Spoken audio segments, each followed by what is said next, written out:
साहब good morning. Good morning. जय Shri Ram. Zoom करो ना একটু ছোট করে कैसा लगा आपको मुंशियारी का वेदर और यहाँ का? बताओ फोनটা। बहुत अच्छा, হ্যাঁ घूमने के लिए अच्छा है। অবশ্যই। अब जो साथी है ना, तो साथी तो बहुत अच्छा है।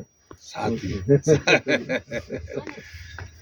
तो मतलब मस्त। देखो वहाँ पर सामने देख सकते हो बर्फ पड़ी है, कल की जो हल्की हल्की पड़ी है और पंचा चूली हो गया। बड़ों खेला ना, आज के सभी लोग ले रहे हैं एंजॉय। ओ छुटका भड़का दीदी, छुटका दीदी तुम उतर को ना। ভালো আছে, এখানে যাগো নাও। এখানে आओ, ভালো আছে তো? না ভালো করে সবই তুলে নিয়েছি ভালো করে। मुंशियारी आगे थक गए। हाँ डाक्ची डाक्ची डाक्ची आ जाओ डाक्ची। चलो चलो चलो। ছবি তুলে